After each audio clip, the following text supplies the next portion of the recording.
Bonjour à tous et bienvenue sur MCS Extrême. J'ai le plaisir de vous retrouver comme chaque semaine pour votre émission Les Extrémistes. Merci d'être au rendez-vous. Aujourd'hui, on passe en mode combat. C'est une émission spéciale boxe thaïlandaise que nous vous proposons. Vous connaissez la formule, 2 invités sur ce plateau pour en parler avec nous. Laissez-moi donc vous les présenter. À mes côtés, Mehdi Zatou, actuel champion d'Europe, qui évolue actuellement en Muay Thai Premier League. Bonjour Mehdi. Bonjour Virginie. À ses côtés, André Zetoun, plus qu'un boxeur, c'est aujourd'hui un entraîneur reconnu qui a formé de grands champions. Bonjour André. Bonjour Virginie. Et à mes côtés également, mon expert du jour pour m'accompagner durant toute cette émission. Bonjour Kamel. Bonjour Virginie. Allez, on regarde tout de suite ce qui vous attend en images. Voici le sommaire. Au programme aujourd'hui de la boxe thaïlandaise avec les combats du célèbre slam, du breakdance avec le Red Bull BC1, du wakeboard en plein désert et enfin de la soapbox dans les rues de Santiago au Chili. On va donc s'intéresser à la boxe thaï, aussi appelée Muay Thai, qui est un sport de combat classé parmi les boxes pieds-poings. Elle fait partie de la catégorie des boxes dites sportives ou même aussi extrêmes. Alors messieurs, il y a plusieurs aujourd'hui catégories de boxe. On parle de boxe française, boxe anglaise. On s'y perd un petit peu. Quelles sont aujourd'hui les caractéristiques propres à la boxe thaïlandaise? La boxe thaïlandaise, c'est un des rares sports de combat où déjà on utilise une musique qui accompagne les combattants sur le ring. C'est quelque chose de très rare.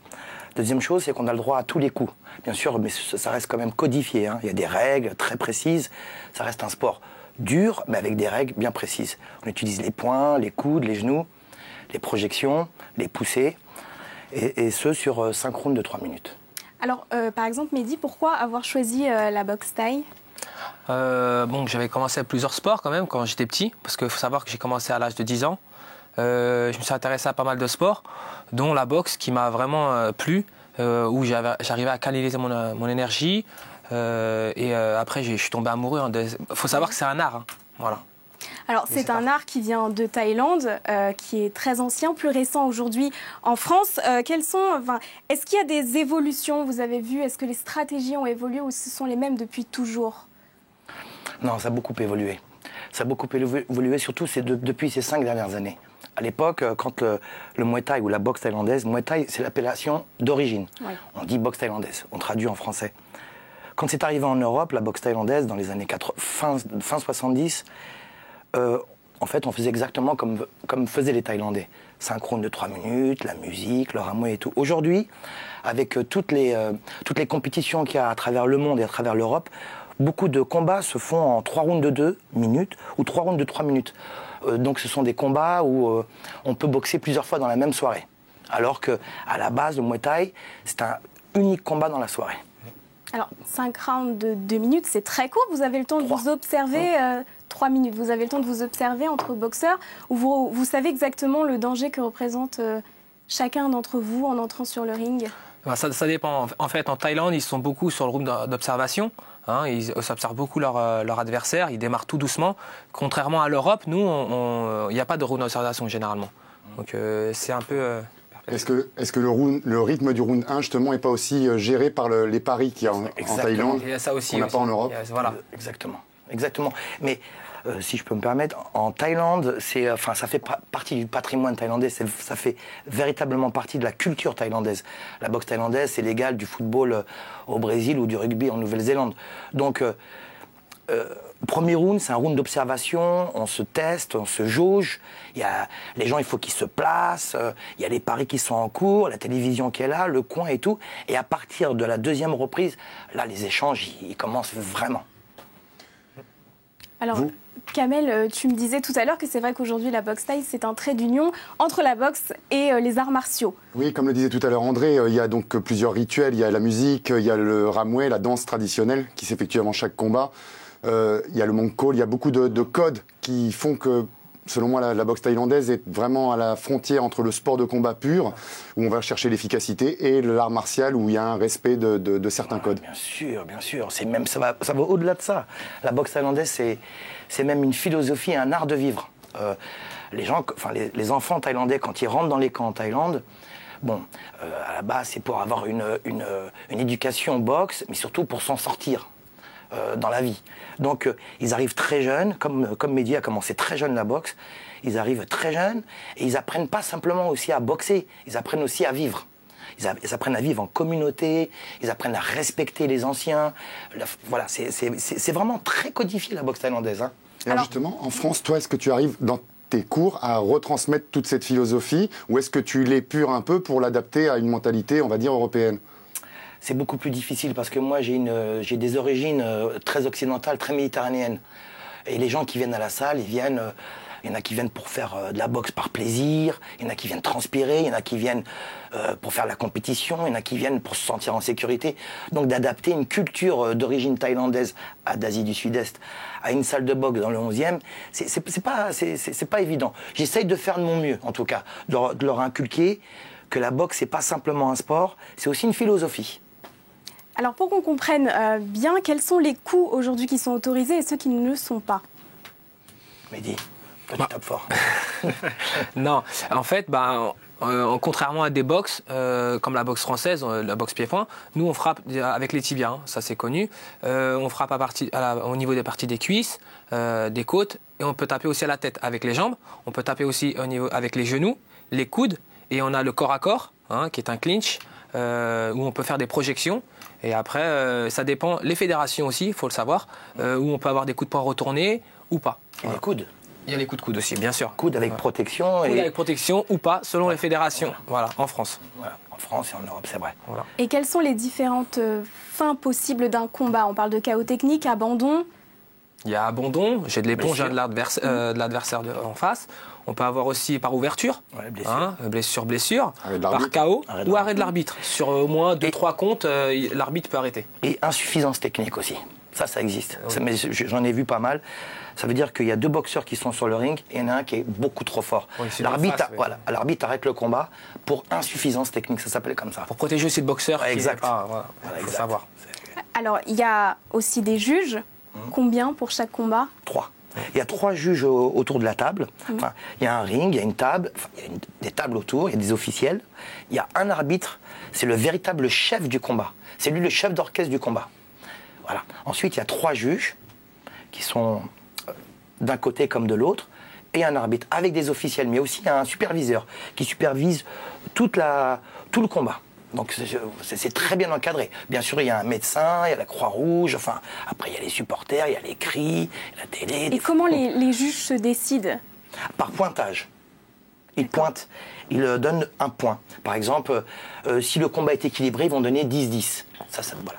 S'il y a un avantage pour le coin rouge, on va donner 19. Si une personne, un des deux boxeurs est tombé, il se relève, ça s'appelle un knockdown, on va lui donner 8 et 10 à l'autre. Mais c'est par pointage. C'est par round. Il faut savoir aussi, pour un boxeur, c'est très difficile de codifier tout ça au niveau des pointages en France et en Europe ou en Thaïlande, c'est pas du tout les mêmes. Ça n'a rien à voir. Voilà. Donc pour un boxeur, en ce qui me concerne, de boxer en Thaïlande, je vais jamais boxer de la même manière que quand je vais boxer en France ou en Hollande ou exactement. Voilà. Y compris justement pour le premier round d'observation, est-ce que les Thaïlandais ont pu s'adapter au rythme européen où on attaque tout de suite, d'autant plus quand on le disait tout à l'heure, on est dans un contexte de 3x3. Ouais, il y en a certains. Il y a des grands boxeurs thaïlandais qu'on connaît, Yotsenkla et compagnie. Ils démarrent directement parce qu'ils connaissent. C'est l'habitude des tournois, ça, il faut savoir aussi. Ça s'appelle des tournois. Mais d'une manière générale, boxer en Hollande, boxer en Italie, en Angleterre ou en France, quoi qu'en France, on a quand même une culture un peu plus, on va dire entre guillemets, un peu plus thaïlandaise que nos voisins européens, quand même. C'est vrai. Est-ce que, alors, au niveau des juges, tu as déjà subi des injustices? Bah oui. Toujours. Toujours? Oui, toujours. Oui. Toujours, plein de fois, que ce soit en Thaïlande, plein de fois. Et surtout là-bas? Surtout là-bas, ouais. Là-bas, il faut vraiment apprendre comment ils pointent vraiment le... En Hollande aussi. Voilà. S'ils privilégient plus le travail en poing, le travail des jambes. Voilà, on sait, travail en poing, c'est l'Hollande, que les points. Là, il y a l'Hollande. Au niveau de Los Angeles aussi, c'est pareil. Mais ton dernier combat, d'ailleurs, tu as eu un souci de cet ordre-là. Voilà, moi j'ai travaillé comme si je pensais qu'on était dans les règles du Muay Thai. J'ai eu un adversaire qui travaillait exactement que l'anglaise. Toujours protégé en marquant mes points et en faisant des projections. J'ai perdu au point 2 juges à 1, c'est ça. Et j'étais vraiment étonné alors que personne ne m'a vu perdre. Mais bon, après, c'est les risques du métier. Ça veut dire que les Thaïlandais aussi ont dû s'adapter à ces scorings étrangers et adapter leur boxe évidemment aux spécificités de chaque pays. C'est ça. Ouais. Si tu veux, aujourd'hui, on est arrivé à un carrefour de l'histoire de la boxe thaïlandaise dans le monde entier aujourd'hui. Parce qu'il y a le comité olympique international qui s'y intéresse de très près. Il y a beaucoup de pays où les fédérations respectives sont réglementées par le ministère des Sports. Par exemple, vous allez dans les pays de l'Est, la boxe thaïlandaise est reconnue comme un sport à part entière. Donc ils pèsent de tout leur poids. Quand ils vont en Thaïlande, ils pèsent de leur poids. Nous encore, bien que ça fasse 30 ans qu'on pratique la boxe thaïlandaise à haut niveau en France, on est quand même à la traîne par rapport à la Biélorussie, la Russie, la Finlande. Voilà. Donc la boxe thaïlandaise, aujourd'hui, elle arrive à un carrefour de son histoire. Et ça, c'est un sujet qu'on va aborder dans le débat dans quelques minutes, donc tu gardes ça bien au chaud. Ouais. En tout cas, on parle de la France, et de la Thaïlande. Quelles sont les relations aujourd'hui entre ces deux pays au niveau du Muay Thai ? Honnêtement, dans les années 90, on avait eu un éventail de champions exceptionnels en France. Mais vraiment d'un niveau extraordinaire. Je ne peux pas te dire les noms parce qu'il y en avait tellement. Les Danny Bill, les Nick Emma et compagnie. En Thaïlande, on était hyper respectés. Mais vraiment. On était pratiquement la deuxième nation après les Thaïlandais. Ils avaient même peur de nous parce qu'on boxait comme eux et des fois même mieux qu'eux. Tu vois ? Aujourd'hui, c'est différent. Aujourd'hui, c'est différent parce que la boxe thaïlandaise, elle a progressé dans le monde entier. C'est ça. Voilà. C'est ce que j'allais dire aussi. Elle s'est dédramatisée, c'est devenu un sport, ça reste un sport spectaculaire, mais ça devient un sport connu aujourd'hui. Tout le monde connaît Thai boxing, Muay Thai. Et du coup, peut-être que les étrangers ont fait ce que les Français ont fait dans les années 80, c'est-à-dire se rendre sur place, s'entraîner dans des camps là-bas et s'imprégner finalement de la culture directement dans son berceau. Donc dans les années 90, la France a dépassé la Hollande, qui était considérée comme la deuxième nation au monde après les Thaïlandais, qui sont évidemment comme les Brésiliens au foot, ou les All Blacks au rugby. Merci. Qu'est-ce qui fait que la France n'a pas réussi à quand même conserver, même si la concurrence s'est ouverte, la France n'est pas restée à ce niveau-là? On a eu 3 grosses vagues en France de pubs extrêmes. Pensez bien pour l'émission, une pub extrême pour la boxe thaïlandaise en France. On a eu des chaînes qui se sont intéressées à nous. Franchement, ça nous a fait un bien énorme. Et là, on est un peu au creux de la vague. Bien qu'on ait une fédération qui commence à bien organiser tout ce qu'il faut, le seul souci, c'est que la boxe, s'il n'y a pas de boxeur, la boxe thaï n'existe pas. S'il n'y a pas de combat, ça n'existe pas parce qu'il n'y a pas de locomotive. Et c'est ça qui fait la force d'un sport, c'est une locomotive. C'est ça. Et André, pendant ces 30 dernières années, donc, des locomotives, tu en as eu dans ta salle. Ouais. Est-ce que tu as justement des souvenirs, des anecdotes avec des grands champions? Parce que tu as eu des gens comme Jérôme Le Banner, comme Jean-Charles Skarbowski, comme plein d'autres encore qui sont passés dans tes rangs. Quel est le meilleur souvenir que tu peux avoir avec ces gens-là? Honnêtement, moi j'ai des souvenirs de rigolade, tu vois. Parce que bien que ça reste un sport, c'est un sport extrêmement dur. C'est très dur la boxe. C'est très dur parce que c'est très physique et c'est très moral. Il faut s'adapter au coup, à l'abnégation, à la détermination, essayer d'aller le plus loin. Non mais c'est vachement dur. Et à côté de ça, la plupart des boxeurs, prends le petit Mehdi, prends Kamel, prends tous les boxeurs qu'on a connus, c'est des gens extrêmement chaleureux, extrêmement drôles en plus. Ouais. Donc moi ce que je me rappelle c'est des grandes rigolades et puis des émotions énormes. Par exemple à Tokyo devant 75 000 spectateurs. Ou avec toi, je sais pas si tu te rappelles, à l'anniversaire du roi, devant 300 000 personnes. Tu vois, enfin, je fais boxer. C'est par rapport aussi à notre le stress, le combat. Nous, on veut vraiment extérioriser tout ça. On veut vraiment rigoler pour vraiment oublier. En fait, c'est pour ça qu'on déconne pas mal les boxeurs, quoi. Et même l'entraîneur, c'est vrai, on a trop de stress. On a plus de stress parce qu'il y a des coups. Ça n'a rien à voir avec le foot ou le rugby. Nous, on y met notre santé quand même en jeu. Donc, on va vraiment sortir tout ça. Ce que tu veux dire par là, c'est que on va jouer au foot, on va jouer au rugby, on va jouer au tennis. On ne dit pas je vais jouer à la boxe, je vais boxer. Ça sous-entend quoi? Ça sous-entend des coups. C'est super dur. Il n'y a rien de spontané. Tu vois, tu prépares à boxer. Oh, c'est pas évident. Justement, est-ce que quand on est un boxeur, on arrive ensuite à être quelqu'un de gentil, de drôle dans la vie et à se transcender au moment de monter sur le ring, à devenir méchant presque pour aller chercher la victoire? Toi, t'es un enfoiré, toi. Non, ça dépend des combats, franchement.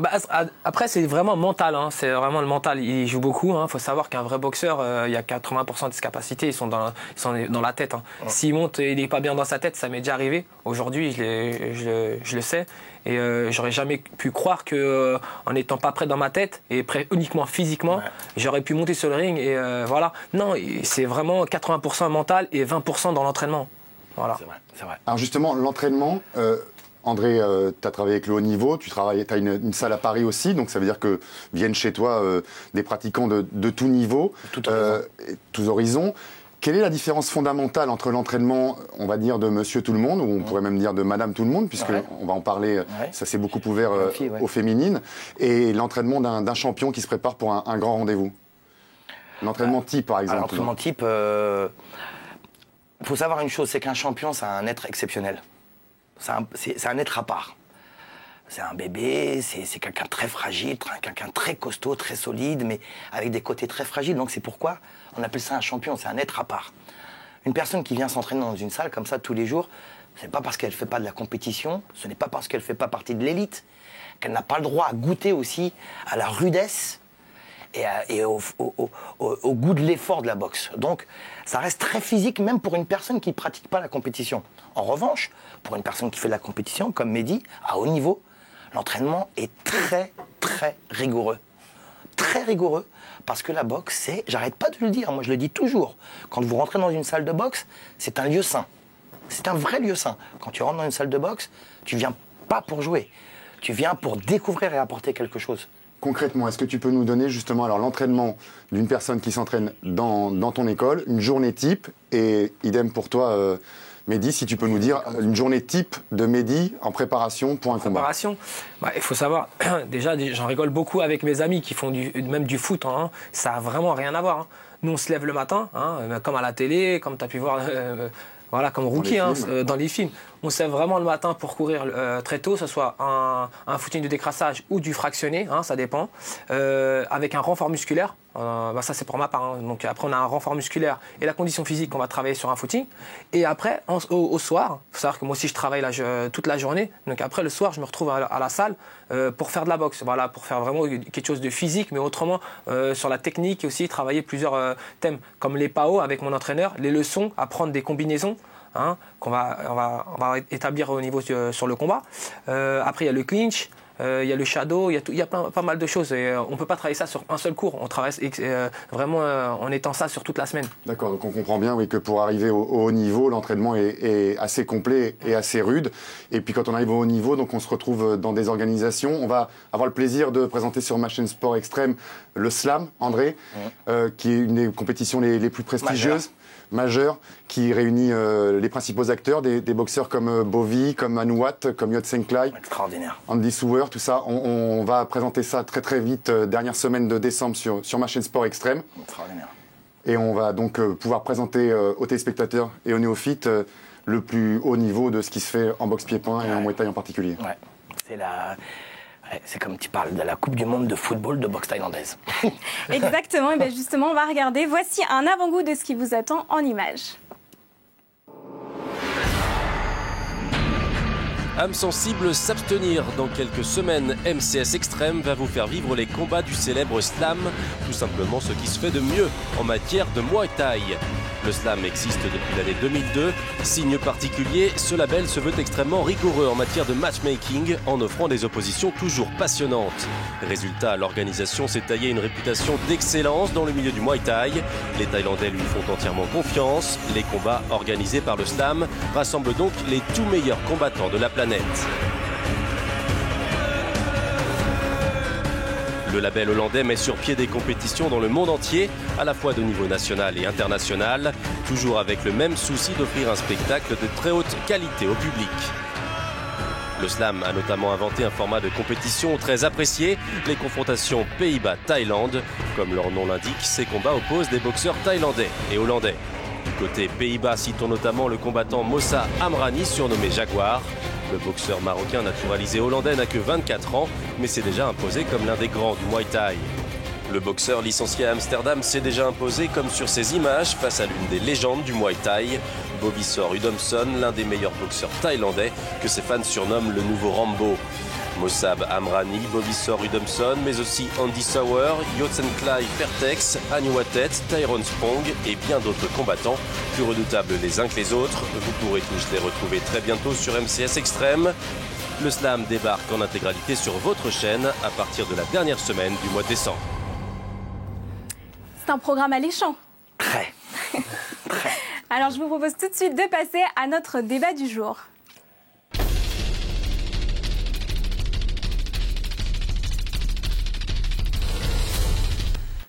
Notre débat du jour, la question aujourd'hui, le Muay Thai, amour du public, mais est-ce aussi un désamour de l'establishment?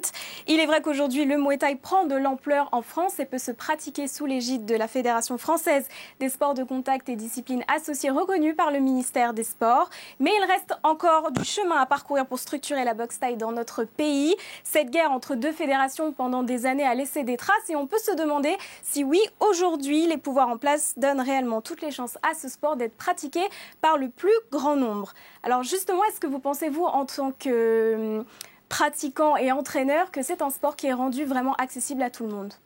Ah oui, aujourd'hui, oui. Ah oui, totalement.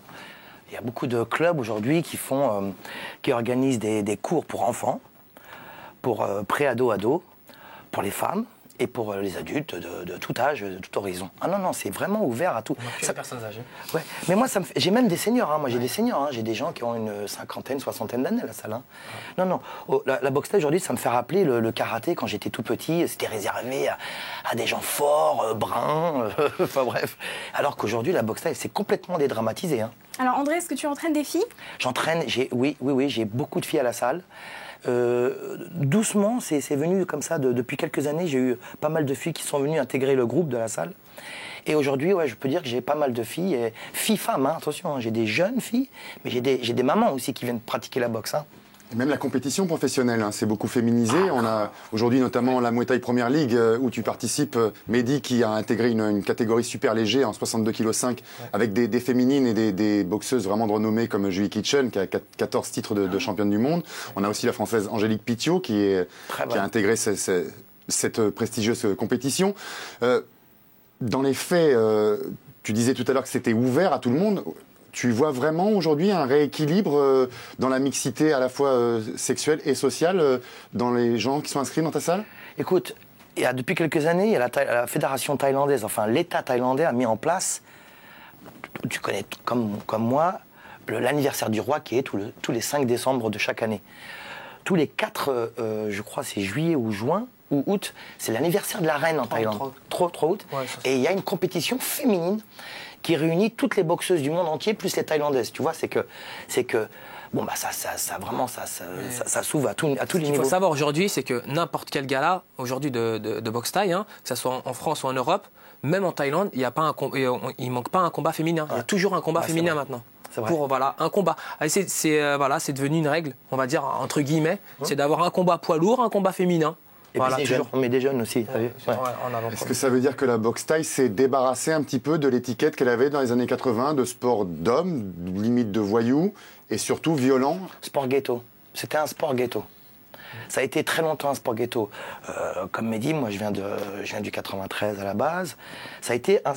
On aurait dit que c'était un sport qui a été créé et inventé pour les quartiers défavorisés. Ça a été longtemps perçu comme ça, alors que ça l'a pas été, puisque le plus grand club de France et voire d'Europe dans les fin des années 70, c'était quand même à Paris, avec Roger Pachy dans le 11e donc. Hein.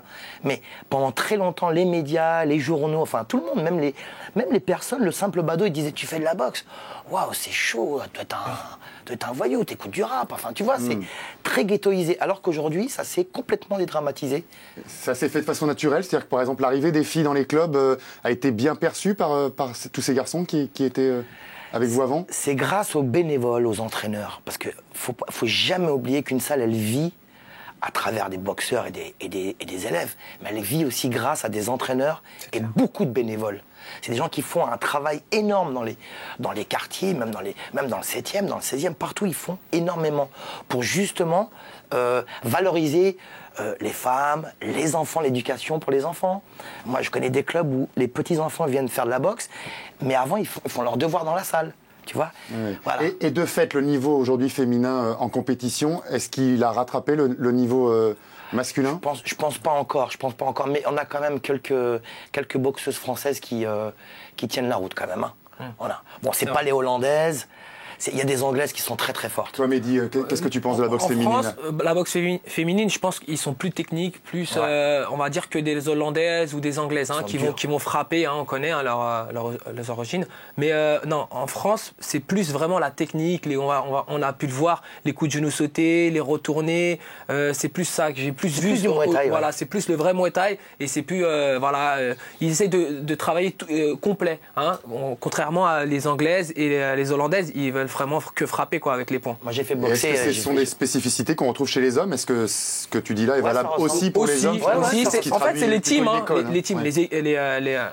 les clubs comme chez André, chez moi. Moi j'ai quelque chose, c'est quelque chose de phénoménal. J'entraîne un petit, il a 8 ans. Et ben sa mère, elle a tellement aimé le sport, et ben maintenant elle s'entraîne chez nous. Moi j'ai ça aussi. C'est fabuleux ça. Moi j'avais une élève, je l'ai fait boxer au Maroc, je l'ai fait boxer en Angleterre, je l'ai fait boxer en Espagne, en Italie. Et c'est vrai que chaque pays, ils font de la boxe thaï, mais avec leur culture aussi, tu vois, leur culture de tous les jours, tu vois, leur identité. Mais alors, le fait maintenant que ce soit ouvert, que ce soit pratiqué de façon plus large, c'est génial. Pourquoi est-ce que derrière, les télés n'ont pas suivi, la représentation dans les médias, le journal L'Équipe n'a jamais fait de reportage dans son édition quotidienne, en tout cas, sur les sports pieds-points et sur le Muay Thai en particulier? D'où vient cette frilosité? D'où vient le journal L'Équipe, ce désamour? Le journal L'Équipe, je comprends pas. On a rempli Bercy plusieurs fois, on a rempli 17 000 personnes. Le journal L'Équipe s'est jamais intéressé à la boxe thaïlandaise. Jamais, jamais. Ou alors vraiment 2 lignes. Ou alors dans le journal L'Équipe du samedi. Les télés, elles se sont intéressées de près à la boxe thaïlandaise.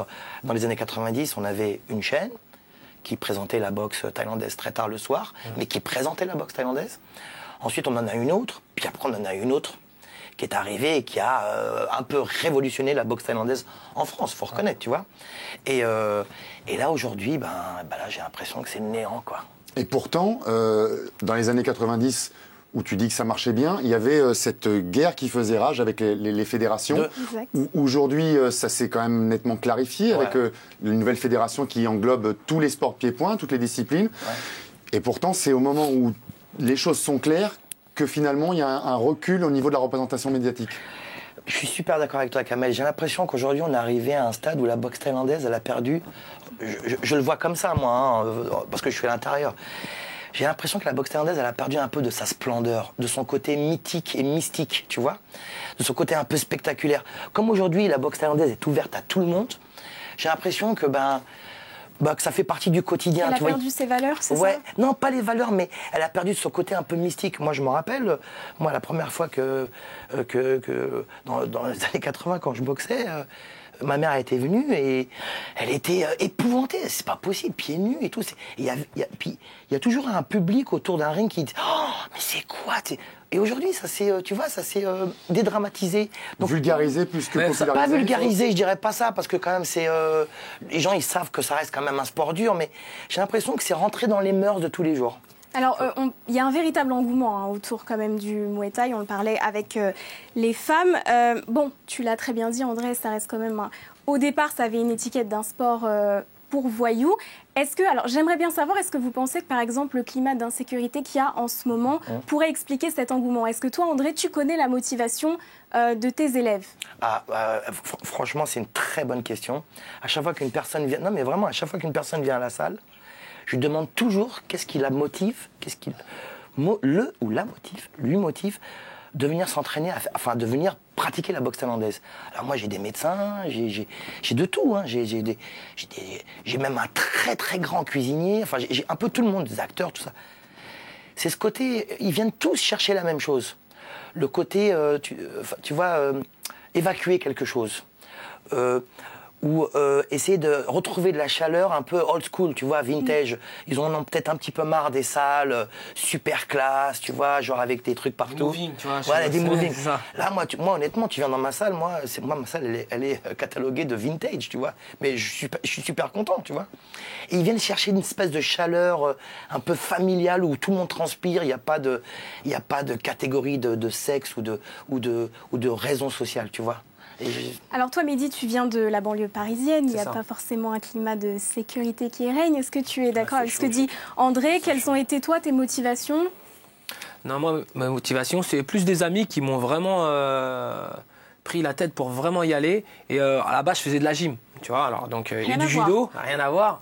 Et j'ai complètement arrêté ces deux sports dès que j'ai commencé à venir. Et en fait, ça a été, je suis rentré dans mon club là, pour la première fois. C'était, j'ai rencontré une famille et une deuxième famille qui m'ont ouvert les bras et ils m'ont appris cet art. Hein, parce que moi, je vais pas parler de sport, je parle d'art. Et ces deux-là, j'ai vraiment aimé parce que même pas un an après, pour que je puisse dire à ma mère que je parte en 12 000 km d'ici, c'est que vraiment j'aimais vraiment et j'ai pu lui faire comprendre que c'était vraiment quelque chose qui allait me plaire. Et aujourd'hui, elle a su. Parce que j'ai 18 ans après, je suis toujours dedans, quoi. Alors toi, André, on parlait de sport violent. Est-ce que tu laisses tes enfants aller voir des matchs? Ah bah j'ai ma grande fille qui fait de la boxe régulièrement. Mes enfants, ils ratent aucune compétition, ils adorent ça. Sauf la dernière, elle n'aime pas trop. Mais non, mes enfants, ils adorent ça, ils connaissent tout le monde. En fait, si je peux me permettre, la boxe, elle n'est pas violente. Si tu veux, la boxe, elle n'est pas violente puisqu'il y a une véritable histoire, une véritable identité. Comme dit Mehdi, il le dit si bien, c'est un art, c'est vraiment un art. Enfin, si tu veux, moi, aujourd'hui, je ne peux pas parler de boxe thaïlandaise puisque je vis à travers la boxe thaïlandaise et elle vit à travers moi. Mais ce que je peux dire sûr, c'est que la boxe, elle n'est pas violente. Ce sont les gens autour qui sont violents. C'est exact. En fait, c'est que dans les rencontres qu'on peut avoir en banlieue ou autre, hein, c'est vraiment les gens qui vont être là, ils vont crier des insultes ou voilà pour vraiment énerver la personne, mais elle n'a pas besoin de ça. En fait, sur le ring, elle sait très bien ce qu'elle doit faire. Elle a travaillé pour et dans sa tête, elle sait ce qu'elle doit faire. Voilà. Mais merci. Oui, tu n'as pas répondu à ma question. Oui, mais pour en revenir quand même à la violence, sache quand même que la boxe thaïlandaise reste quand même un des sports les moins violents par rapport au football qui génère beaucoup de, tu vois, entre supporters. Le rugby, c'est une famille quand même aussi. Tu vois, c'est un peu comme la boxe, mais il y a beaucoup de sports comme ça où la violence, elle est extrême. Hein. Bon, la boxe thaïlandaise en elle-même, elle n'est pas violente. C'est vrai qu'il y a beaucoup de gens qui viennent à la boxe thaïlandaise parce qu'ils ont un trop plein d'énergie. Moi, j'en ai, hein. J'en ai. Tu es en train de me dire qu'ils sortent plus calmes qu'ils n'y rentrent. Écoute, il y a un proverbe japonais qui dit « fatigue ton corps pour avoir l'esprit reposé ». Tu vois, il y a des gens, quand ils viennent à la salle, ils sont assez nerveux, tu vois. Ils sont assez nerveux un petit peu avec tout le monde. Tu vois, ils sentent un peu la violence. Mais quand tu rentres dans la boxe, tu as des règles à respecter. La discipline, l'assiduité, le respect envers tout le monde. Et puis, c'est vachement dur, la boxe, tu vois. Alors, pour clore un petit peu ce débat, quelle évolution on peut espérer pour le Muay Thai en France? L'évolution, c'est d'avoir une télévision déjà, constante. vous êtes sur MCS Extrême qui aujourd'hui vous accueille avec grand plaisir. Ah, mais vraiment, je suis super heureux. Vraiment, je suis super heureux qu'il y ait une chaîne qui s'intéresse comme ça au quotidien à la boxe. Et puis l'évolution, pardon, Mehdi. Non, moi je pense aussi que bientôt, j'ai confiance en ce sport, c'est qu'on va passer aussi peut-être aux Jeux Olympiques. Parce que je sais qu'ils se rapprochent beaucoup. Moi j'ai fait les championnats du monde amateur, hein. C'est quelque chose, ils y sont, le comité, ils sont là. Ouais, ils regardent tous les ans, ça se passe très très bien, c'est très bien organisé. Ouais. Là cette année ils l'ont fait au Kazakhstan, c'est ça. Hein. Et parce que toutes les années ils ont été faits en Thaïlande. Mais je pense que même en étant aux Jeux Olympiques, ça va encore plus... Donc il y a de fortes chances que ça se fasse. Oui, dans les années. Ça te motive beaucoup. Pour mon sport, c'est important quand même. C'est la meilleure t'imagines la représentation comme les Jeux Olympiques. T'imagines, moi j'en vois un boxeur qui fait les Jeux Olympiques en boxe thaï, c'est l'horreur. Moi j'ai fait l'extrême. Moi mon père il a fait les Jeux Olympiques en boxe. Ça s'appelle l'IFMA. J'ai fait les championnats du monde amateur. Ça n'a rien. Quand tu dis quelqu'un, je vais faire les championnats du monde amateur, c'est l'IFMA, c'est ça, c'est si. Tu as une médaille, mais ça n'a rien à voir. C'est pas les Jeux Olympiques. C'est pas le nom. Médaille d'or olympique. Même de bronze. Dans tout, oui. Moi, je veux bien une de bronze. Alors, parmi les nouvelles disciplines, justement, des sports de combat, c'est une évolution de la boxe thaï. On assiste aussi un peu à l'émergence du MMA. Souvent, ce sont des gens qui viennent de la boxe pied-point ou alors ils viennent du sol et ils viennent se perfectionner en pied-point chez vous. Mehdi, toi, tu as dit que tu as fait du judo, tu as commencé par le judo, c'est-à-dire que tu as déjà des bases en sol, tu as plus que des bases sur le combat debout. C'est quelque chose qui te tente, ces nouvelles disciplines? Je vais pas dire. Dis la vérité. Moi, je dis la vérité. Il n'y a pas de souci. J'aime pas, mais j'ai essayé. Voilà, j'ai essayé, il faut savoir que j'ai essayé et j'aime pas du tout, surtout le sol. Voilà. Après moi la distance c'est exactement, le debout c'est la boxe taille, faut le savoir. Le MMA, debout c'est de la boxe taille. Et après au sol c'est du jiu-jitsu. Voilà. Alors on va en parler dans quelques minutes. En tout cas merci messieurs pour ce débat. Vous restez avec nous, on se retrouve juste après une petite page de pub pour la seconde partie de notre émission. À tout de suite.